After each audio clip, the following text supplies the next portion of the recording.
혹시 이런 경험 있으신가요? 몸이 조금 이상한데도 그냥 넘겼던 거요. 나이 들어서 그렇지 뭐. 며칠 지나면 괜찮아지겠지? 대부분의 사람들은 그렇게 생각합니다. 그리고 대부분의 경우 진짜 별일 아닐 때가 많아요. 하지만 문제는 정말 문제일 때도 있다는 겁니다. 특히 여성암 같은 경우에는요. 몸이 보내는 작은 신호를 무심코 넘기면 그게 아주 치명적인 결과로 이어질 수 있습니다. 오늘은 우리 몸이 보내는 아주 미세한 신호들, 그 중에서도 여성암과 관련된 전조 증상에 대해 이야기해 보려 합니다. 우선 통계부터 살짝 짚고 넘어갈게요. 한국 여성에게 가장 많이 발생하는 암은 무엇일까요? 바로 유방암입니다. 그리고 갑상선암, 난소암, 자궁경부암이 뒤를 잇죠. 이 암들의 공통점이 있습니다. 초기 증상이 거의 없거나 굉장히 애매하다는 것. 그래서 조기에 발견하기가 정말 쉽지 않아요. 하지만 좋은 소식도 있습니다. 조기에만 발견하면 완치율이 90%를 넘기도 한다는 것.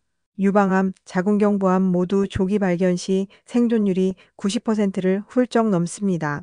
결국 관건은 내 몸이 보내는 아주 미세한 신호를 얼마나 빨리 알아채느냐입니다. 그럼 이제 여성암을 의심해야 할 주요 신호들을 하나하나 차분히 짚어볼게요. 중간중간 이거 나도 그런데 싶은 부분이 있으면 꼭 기억해 두세요. 첫 번째, 가슴에 만져지는 혹입니다. 샤워하다가 옷 갈아입다가 우연히 발견할 수 있어요.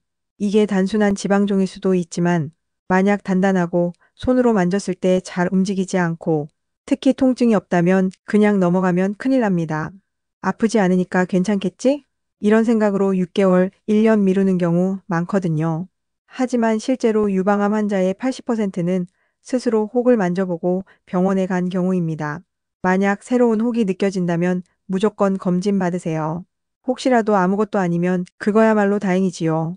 두 번째, 복부 팽만감, 그리고 소화불량. 이건 정말 많은 분들이 그냥 지나쳐요. 요즘 소화가 잘 안 된다. 나이 드니까 그렇지 뭐. 하지만 난소암은 초기에 소화기 질환처럼 증상이 나타납니다. 배가 평소보다 더부룩하고 조금만 먹어도 포만감이 느껴지고 속이 자꾸 답답하고 가스가 찬 느낌. 이런 게 2주 이상 지속된다면 단순 소화불량으로 넘기지 마세요. 난소는 우리 몸 깊은 곳에 있어서 암이 꽤 진행될 때까지 눈에 띄는 증상이 없습니다. 그래서 작은 변화라도 민감하게 살펴야 해요. 세 번째, 비정상적인 질, 출혈입니다. 이건 정말 중요한 신호인데요. 특히 완경 이후라면 더 그렇습니다. 완경이 끝난 뒤에는 원칙적으로 어떤 출혈도 일어나선 안 됩니다. 만약 완경 이후에 출혈이 생긴다면 자궁내막암이나 자궁경부암을 의심해야 합니다. 또한 생리 중이더라도 평소와 다르게 출혈량이 갑자기 늘거나 주기가 들쑥날쑥하게 변하는 경우에도 검진을 받아야 해요. 스트레스 때문이겠지. 몸이 좀 예민해졌나 보다. 이렇게 넘기기 쉽지만 몸은 이유 없이 피를 흘리지 않습니다. 네 번째, 목소리 변화와 목의 혹입니다. 갑상선암이 대표적입니다. 목 앞쪽이나 옆쪽에서 단단한 혹이 만져진다면, 특히 목소리가 쉬거나 삼킬 때 이물감이 느껴진다면 바로 병원에 가야 합니다. 갑상선암은 조용히 자랍니다. 거의 아프지도 않고 몸에 특별한 이상 신호도 없습니다. 하지만 시간이 지나면서 점점 크기가 커지고 목소리를 변하게 하고 삼키는 데 불편함을 줍니다.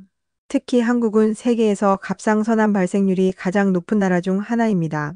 그러니 목에 작은 혹이라도 만져지면 반드시 초음파 검사를 받아보세요.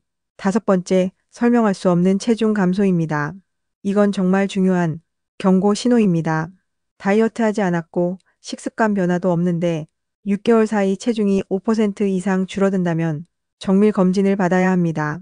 미국의 최고 의료기관 메이오 클리닉에서 설명되지 않는 체중 감소는 암, 갑상선 질환, 심각한 감염의 초기 신호일 수 있다고 경고합니다. 특히 복부장기나 췌장, 난소, 폐 등 주요 장기에 암이 생겼을 때 에너지가 급격히 소모되면서 체중이 눈에 띄게 빠질 수 있습니다. 살 빠졌다고 무조건 좋아할 게 아닙니다. 이유 없이 빠진 체중은 반드시 점검해야 합니다. 여기까지 여성들의 대표적인 암들의 전조 증상을 살펴보았는데요. 이쯤에서 잠깐 질문 하나 드릴게요. 혹시 지금 들으면서 이거 나도 해당되는데? 싶은 게 있었나요? 괜찮아요. 지금이라도 알게 됐다면 지금부터라도 몸을 더 잘 살피면 됩니다. 중요한 건 지체하지 말라는 겁니다. 2주 이상 지속되는 변화가 있다면 무조건 병원을 찾아야 합니다. 그리고 또 하나. 나는 건강검진 했으니까 괜찮아. 이렇게 생각하시는 분들도 많죠?